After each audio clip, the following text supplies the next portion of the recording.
Yeah, so throughout COVID and everything, our sales have really picked up through online. And unfortunately, we're just trying to keep up. We've been sold out of product. Every time we get a shipment in, it's pretty much gone immediately.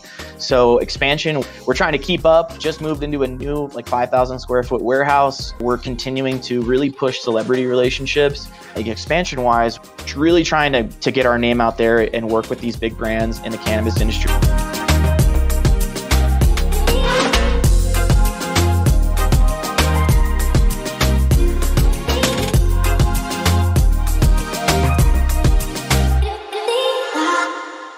All right, everyone. Welcome back to another episode of the Cannabis Corona Report, where we talk to cannabis companies that are succeeding during the global pandemic. And joining us today is Will Breakell from Blazy Susan. Will, welcome to the show. Hey, Dan. Great to be here. Thanks for having me. Yeah, this is going to be fun. For our regular listeners know that the companies that I get most excited about are companies that dominate narrowly defined markets and have really great branding. And not only does Blazy Susan check both of those boxes, but you also have this, why didn't I think of that idea product? I'm going to set the stage for I'm probably steal some of your thunder here, but I'm going to set the stage for our listeners. Picture, you have an apartment with a bunch of your buddies and your coffee table is just cluttered with all your cannabis paraphernalia. And now you picture that same coffee table with everything organized on this spinning tray, Lazy Susan tray for cannabis. That's what we're talking about here. How did you come up with this idea?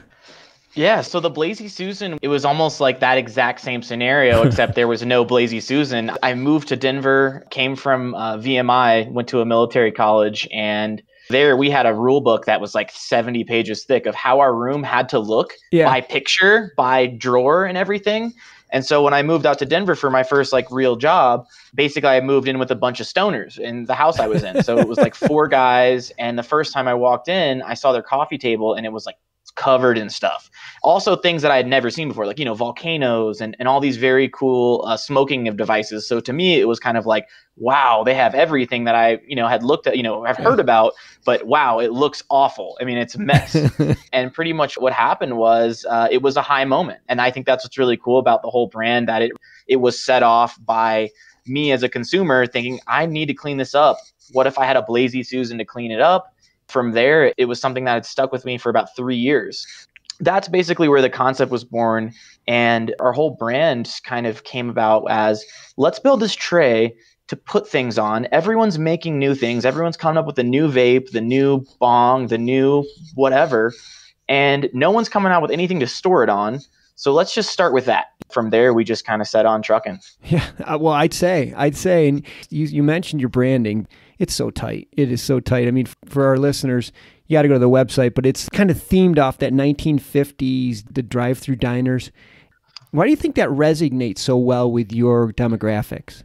When we kind of came up with Blazy Susan, it was ultimately a tray. So, for us, it was a play on words of the Lazy Susan. And then it kind of became this thing, okay, well, what does that look like? Yeah. How does that brand actually, come to life? And we kind of came up with Susan as our characters. And, imagine if Prohibition had never happened.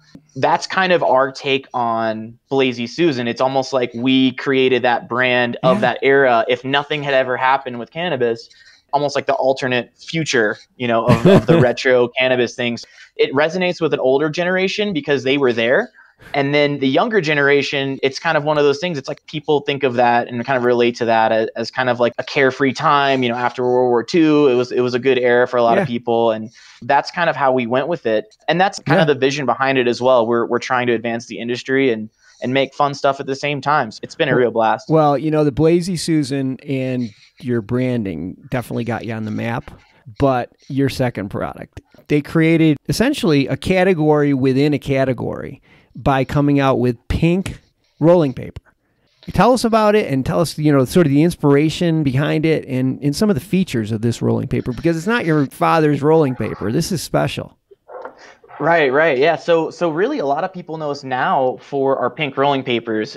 Again, it's kind of crazy how this happens. These ideas just sort of came to me and I just was thinking one day, I'm just why don't we make a pink rolling paper? there's not a rolling paper brand for women really out there. And that's where it all kind of started. Once we found the paper, we just started sending it out. I got 2 booklets of it, and I was taking them out sheet by sheet and just I was sending people like 2 sheets of rolling papers in an envelope. And basically what happened was we had crazy feedback. One of the other things about the paper is that we donate back to breast cancer. So my mother's a breast cancer survivor. Kind of as part of our vision, we want to advance the industry. And giving back to the breast cancer, it's a way for us to kind of spread awareness and also really kind of offer that outlet for female smokers, because now we have distribution. When I first started, they're like, why should I carry your paper? You're not Raw. You're not Zigzag. Nobody knows who you are. And I just said, hey, if you guys have female customers, I think they would really like this product.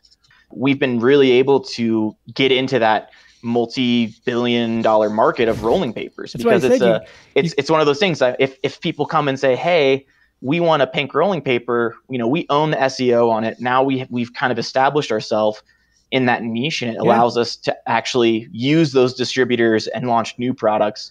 Whereas before they're not going to talk to me, because why would they? They already are selling other big brands. Well, that's why I said before. I mean, it's a category within a category. I mean, it's a gigantic category. You don't want to get the whole thing with one bite, but every time somebody lights up, they're advertising your product, because they're like, what? What's that? Pink? Where'd you get that? And that's how it all starts. Let's talk about what's next. Yeah. So throughout COVID and everything, our sales have really picked up through online. And unfortunately, we're just trying to keep up. We've been sold out of product. Every time we get a shipment in, it's pretty much gone immediately.